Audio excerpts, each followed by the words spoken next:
Well, we're officially in the final hour of the game. Guess that means we beat the pirates that stalled us out in the previous clip. Now, if only I had the sense through how the game goes that we're getting close to the conclusion, instead of having to check the amount of time left in the raw footage to do that.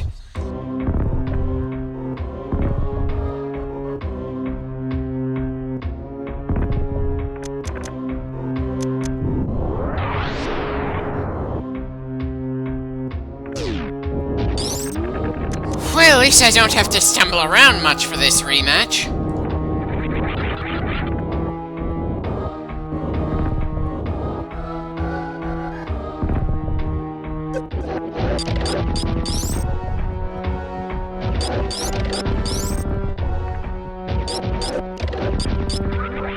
Again, really wish there was some way to tell just how much health we gain from taking down a particular enemy.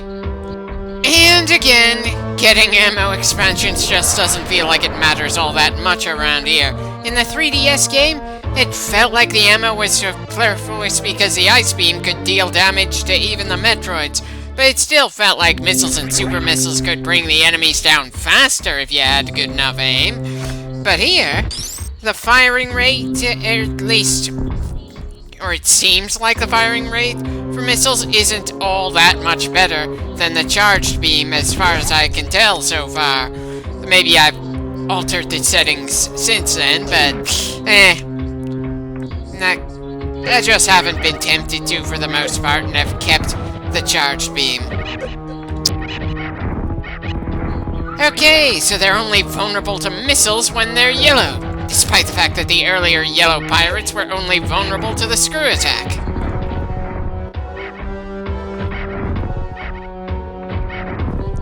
And the timing is very annoying, so you have to take the hits if you want to deliver pain. Easy enough when you know what's coming, but when you don't, dear God, this is not intuitive enough for my taste. Of course, considering everything else we tried in the last clip, I'm amazed I didn't try that, or just shooting them when they were yellow, period.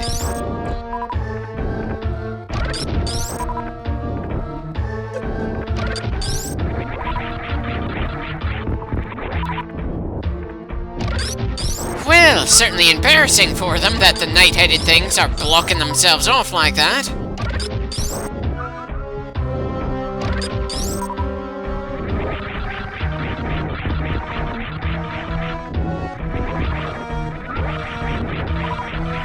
Right, I'd say we're done with this hallway. Well, this hallway would certainly be a lot more intimidating to go through if we didn't have the ability to essentially fly by now. Even the door wants to wear us down before Ridley. They're certainly doing a good job of making the road to this villain feel like it's a trip through hell. But I somehow doubt they're gonna manage to make the trip to Mother Brain feel quite as epic, even if I'm still looking forward to it quite a bit.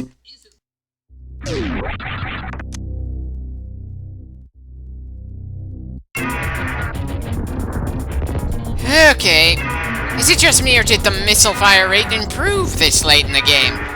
Did I change a setting somewhere on the emulator to make this fight all the more smooth for us, or did something else happen between now and when we started the game?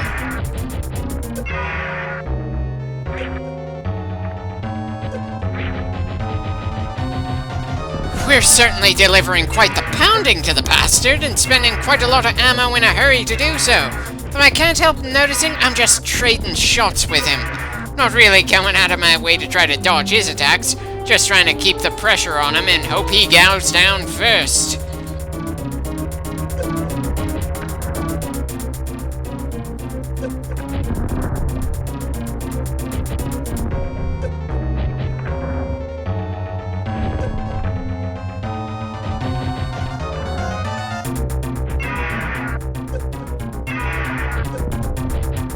Somehow doesn't feel as awesome as the boss battle against him in Zero Mission. But that's probably a very unfair comparison since that game came out several years after this one.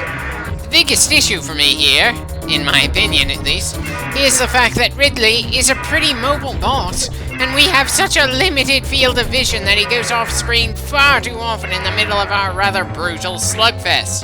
Of course, it probably would have helped if I'd started with constant super missiles instead of starting with the regular ones until we were nearly out of them.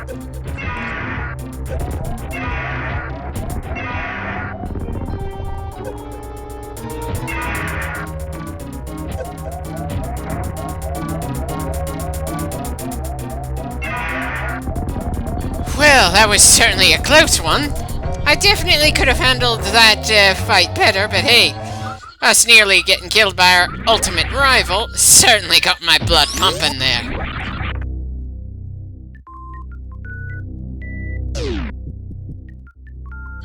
Right, of course the case with the baby Metroid is broken. Because if we could have just grabbed the baby and left, then we wouldn't have an excuse to head for the rematch against Mother Brain.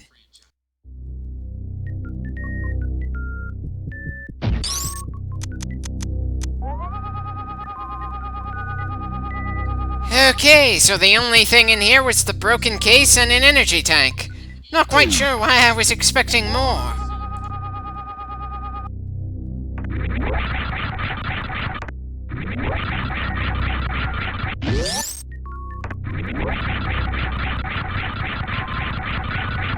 Right, time for the long trip to the spot where the statues of all the gatekeepers are. For anyone who's ever played this game before, this is when the anticipation gets pretty damn high, since the ending of this game is such a classic that I'm sure plenty of people who even haven't actually played it know how it goes because everybody keeps talking about it. But for anyone who's managed to go all these decades and get into this game blind, if anything, the anticipation is probably fading off. After all, the game doesn't offer any spoilers of what's really going to happen now that we're getting close to the endgame. All we know is that the baby Metroid is no longer in its case, and there were some failed attempts at creating more Metroids earlier on in the game. There certainly wasn't any explicit hint that Mother Brain is going to come back, though players of the original game might have figured that out since Kraid and Ridley were back, so it would make sense she would, though anyone who had this as their first Metroid experience, probably a vast majority of people, didn't know what to expect at this point when they first started it. After all, we managed to kill what seemed to be the main enemy of the game. Ridley was the first monster we saw, and we just blew him up in a way that there's no doubt he's gone. Tell that to so many other games, and they'll just throw him in for the sake of it. So, a fresh player in 1994 had to be wondering just what had to be done now, when the scary dragon was already defeated. Oh, maybe that's just my fault for thinking like a gamer that only really got started gaming around the point of the N64 and PlayStation 1. Gamers who had gotten started around the point when the NES was a thing, and the SNES was their next system, well, they'd probably have a different opinion of what is and isn't expected in a game like this. Especially since, well, they probably would have played Castlevania, and I just have never been able to get into it for some weird reason. As a side note, I probably should have started fast-forwarding sooner, since I spent so long replenishing health and ammo. Hell, I wouldn't be surprised if I keep on fast-forwarding until we get to that room with the statues. This is, after all, Part 21, and there's not a lot of things we haven't already grabbed scattered across the map. I wouldn't say we've been especially thorough, but we've certainly grabbed quite a large number of upgrades on our way to Ridley, and I somehow doubt we're gonna find too many new ones in old territory that we somehow weren't able to reach before. Though I wouldn't be surprised if it turns out that Mother Brain's territory is larger than I remember. Ridley's certainly was, and there might be some more energy tanks and ammo upgrades to be had in there.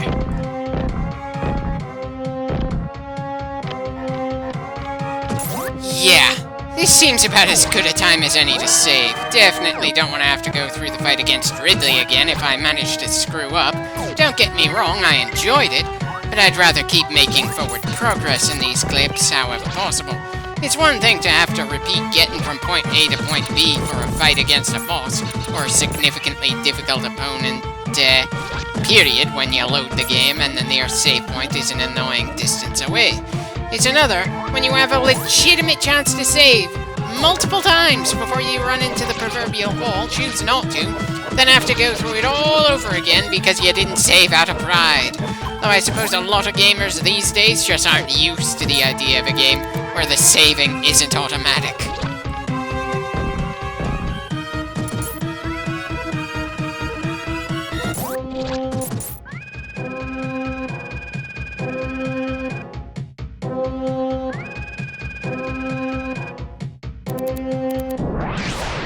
Okay, another odd room design. I should have realized that was new territory just because of the rocks and heads in the wall in the previous shaft.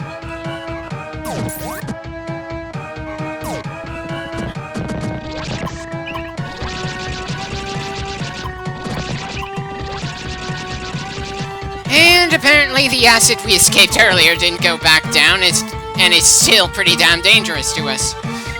Huh. Just how the hell are we supposed to get out of here? And should I probably slow the footage down while I try to figure all this out? Doesn't feel like I should. And again, we're painfully close to the end, and I'd rather just get a move on.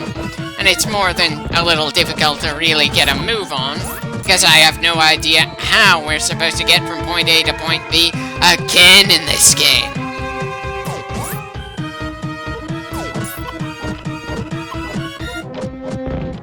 Screw it. I'm gonna pick the borderline suicidal option, since I don't see any other way out of here. Time for an acid path. Hopefully we won't meet Joker while down there.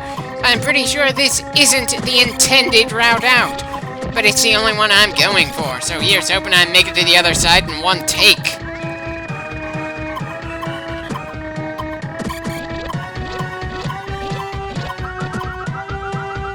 Holy shit, that was close.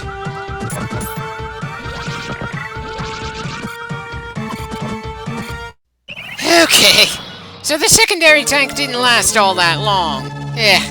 Guess that's what I get for trying to rush, while stumbling at the same time. Still, I'm gonna keep on trying to rush our way out, both in terms of me getting out of Ridley's area, and in terms of me just fast-forwarding through most of the rest of this clip. I am absolutely determined to make the next clip in the game the final one for this LP. And if that means squeezing a number of recording sessions into this particular clip, so be it. The final 20 minutes are going to be pretty eventful, and I'd rather not split any of that up. I'm pretty sure it's going to be eventful enough that it'll break through my fatigue for the game at this point. Anyway, seems we managed to move through the acid fast enough to keep a good amount of health this time. Helps that I remembered where the door was.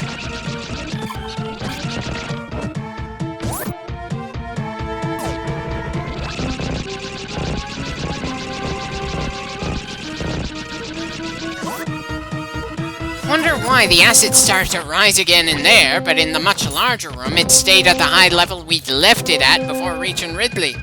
Also a little curious what route we were supposed to take if that acid bath was not the intended exit.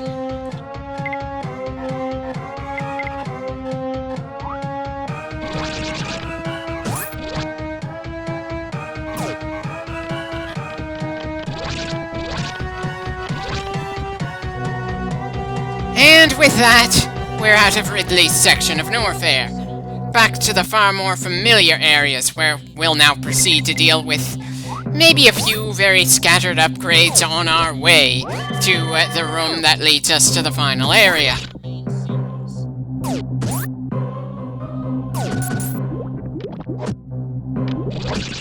Again, no clue why this game decided to make acid more dangerous than lava. I'm pretty sure that lava can melt things a lot faster than acid can dissolve things.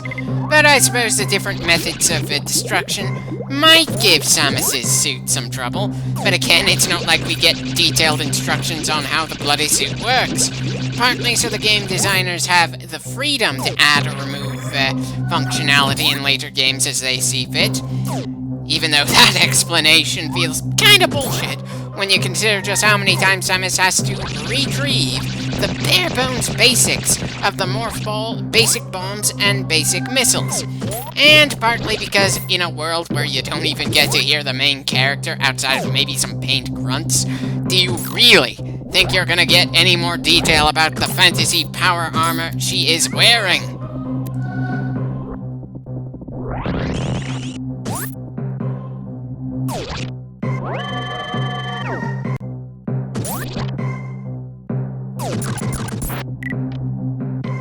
If nothing else, the random detours are gonna give us more of a chance to replenish the ammo we spent against Ridley.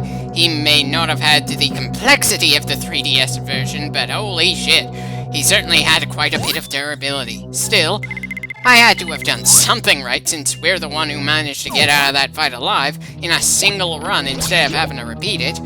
But that doesn't change the fact that he took an obscene amount of damage before he went down and dealt out quite a bit to us in return. And that, in turn, makes me nervous about our chances for the things that the game designers explicitly put after absolutely every one of the challenges we had to overcome just to get this far.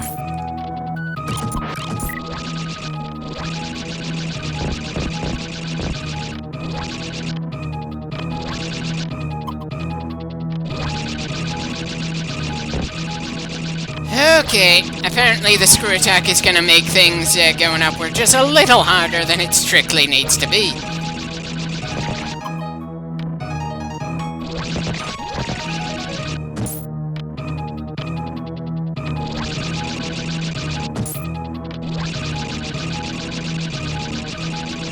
Okay, so apparently we absolutely need the ice beam and creatures to use as platforms to get to the higher parts of this shaft.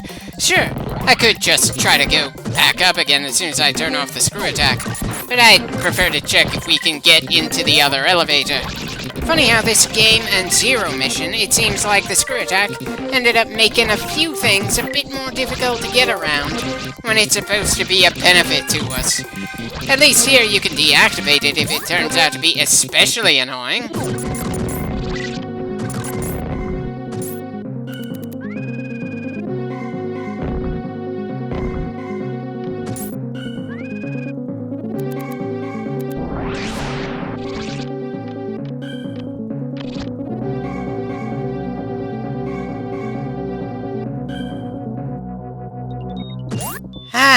On our way to Mother Brain, so we're going through Mother Brain's old chambers. That certainly seems appropriate. And I finally remembered to check where she used to be. Sure, the missile expansion isn't much of a reward, but at the time we first could have grabbed it, I'm sure it would have felt more important to us. And that was actually a pretty clever place to put an upgrade. Seems we're doing less aimlessly wandering to get to where we need to go than I was expecting, considering how easily I seem to forget just about everything else. That's certainly a relief in my book. Just as straight a path to our destination as possible outside of the screw attack issue there.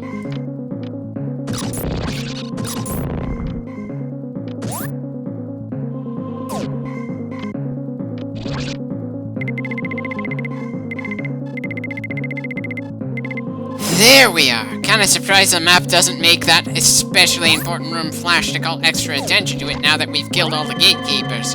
But I suppose that's just another thing from the newer games that I've gotten all too used to.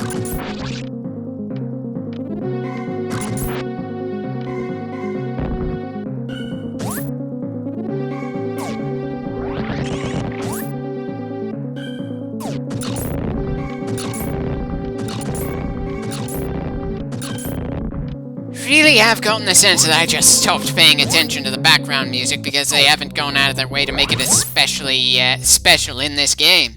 Sure, they've got a number of nice tracks, but they don't seem to know how to use them. They just throw them around. I mean, seriously, how many times did we hear Ridley's theme in this game? And why didn't we hear Brinstar Death's at all?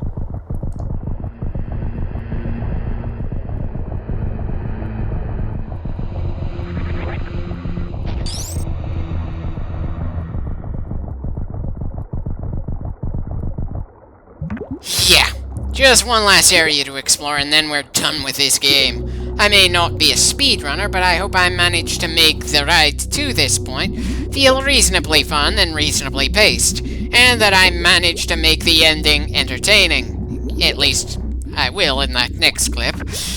I just need to brace myself for that ending. And what better way to brace yourself than by saving?